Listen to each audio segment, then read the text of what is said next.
Assalamu alaikum wa rahmatullahi wa barakatuh. Dans cette nouvelle vidéo, nous allons définir ensemble le mot pudeur, al-haya. Nous diviserons cette vidéo en trois parties. La première partie sera consacrée à la définition du mot haya dans la langue arabe et dans le jargon islamique. Dans la deuxième partie, nous verrons l'importance de la pudeur en islam. Nous verrons que la pudeur est un comportement extrêmement important pour le croyant. Nous verrons également les textes et les paroles de savants qui montrent l'extrême importance de la pudeur en islam. Dans la troisième et dernière partie, nous aborderons les catégories de pudeur. Nous verrons que les savants divisent la pudeur en plusieurs catégories. Il est donc important pour nous de toutes les maîtriser. Nous verrons également dans cette partie l'impact de la pudeur dans la vie du croyant. Sans perdre plus de temps, on passe à l'explication.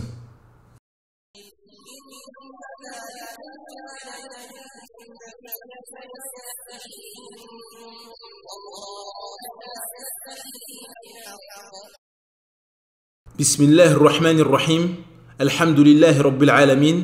Wassalatu wassalamu ala ashrafil anbiya wal mursalin. Nabiyyina Muhammadin wa ala alihi wa sahbihi ajma'in. Amma ba'd. La définition du mot haya dans la langue arabe. L'origine du mot haya vient des trois lettres ha, ya, qui forment le verbe hayya, qui possède deux sens. Le premier signifie la vie, qui est le contraire de la mort.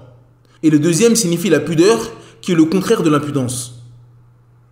La définition dans le jargon islamique. Dans le jargon islamique, la pudeur est un comportement qui consiste à faire des choses bonnes et louables et délaisser les choses viles et blâmables. Ali ibn Muhammad al-Jurjani rahimahullah a dit: la pudeur consiste à se retenir de faire une chose et la délaisser afin d'éviter les blâmes et les réprimandes. Fin de citation. Le lien entre la définition dans la langue arabe et le jargon islamique. Le mot pudeur, haya'un, est tiré du mot vie, haya'atun, car un cœur vivant possède la pudeur. La pudeur empêche la personne de faire des actes vils et blâmables, tout comme le cœur vivant qui empêche de tomber dans la turpitude et le blâmable. C'est pour cela que le prophète Mohammed sallallahu alayhi wa sallam dit: la pudeur fait partie de la foi. La pudeur est une forteresse qui repousse ce qui nuit au cœur et permet de le maintenir en vie. L'importance de la pudeur en islam. La pudeur fait partie des plus nobles comportements et des plus profitables. Il s'agit d'une caractéristique spécifique à l'être humain. Celui qui n'a pas de pudeur est dépossédé de tout bien et ne possède d'humanité que l'apparence.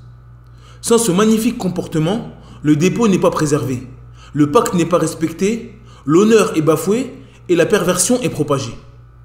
La pudeur est un rempart contre les péchés tels que la fornication, le mensonge, la consommation d'alcool et beaucoup d'autres.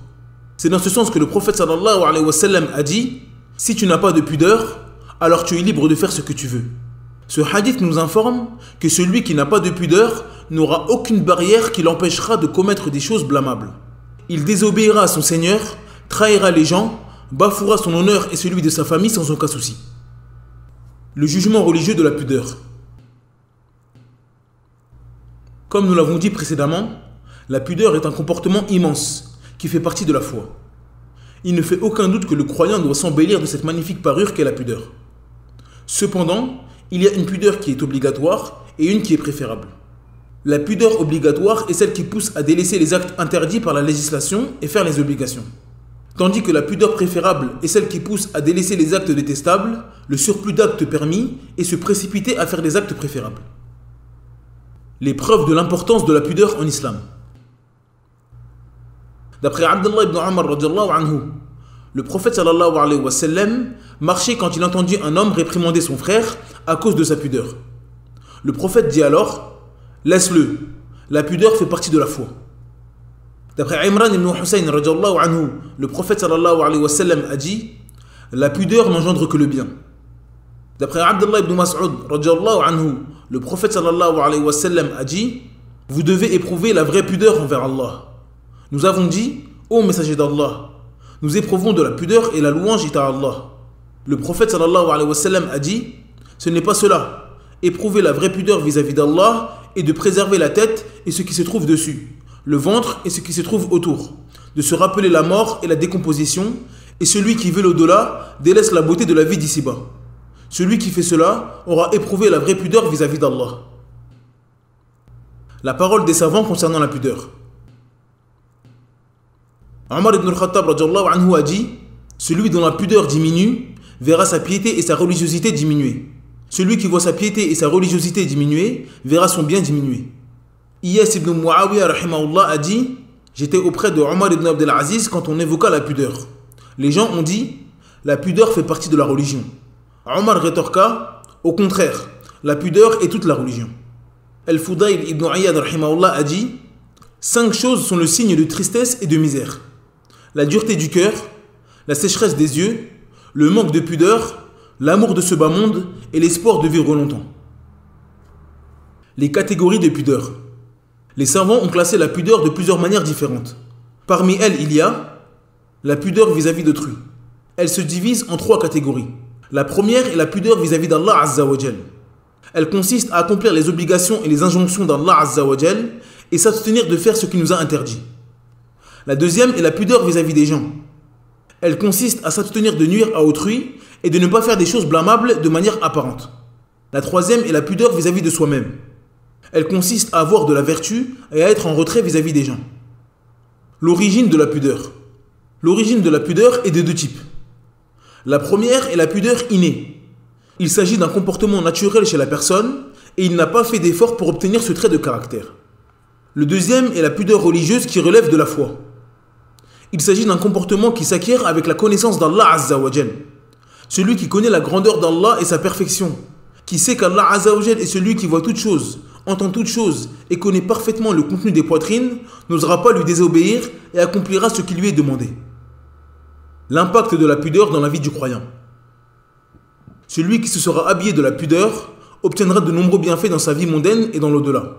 Parmi eux, la concrétisation de la taqwa. Celui qui acquiert la pudeur aura pleinement conscience qu'Allah Azza wa Jal l'observe et le voit.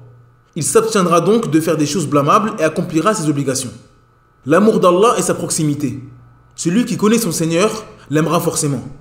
L'amour qu'il a pour son Seigneur lui fera faire devancer les choses qu'Allah aime sur les choses que sa propre personne aime. La préservation du cœur, le bonheur et le goût de la douceur de la foi. L'accomplissement et le respect des droits d'Allah Azza wa Jal. Le combat de son âme incitatrice au mal qui l'empêchera d'avoir tout manquement vis-à-vis d'Allah Azza wa Jal. Et si manquement il y a, il se précipitera immédiatement vers le repentir. L'accomplissement et le respect des droits des gens. La sagesse et la mesure dans la parole. Celui qui possède la pudeur pèse ses paroles avant de les prononcer pour éviter de tomber dans une situation qui l'amènerait à s'excuser, à regretter ou à être gêné. Cela le pousse également à ne pas répondre à l'idiot impudent par indulgence et mansuétude envers lui. L'obtention de la réussite et du paradis d'Allah Azza wa Jal et la préservation de la colère d'Allah et son châtiment. Cette vidéo est maintenant terminée. Merci de l'avoir suivi jusqu'à la fin. N'hésitez pas à télécharger le PDF de cette explication. Le lien est dans la barre de description. Il est disponible en langue arabe et en langue française. N'oubliez pas de vous abonner à la chaîne et d'activer la cloche de notification afin de ne rater aucune vidéo. En attendant, je vous dis Assalamu alaikum wa rahmatullahi wa barakatuh.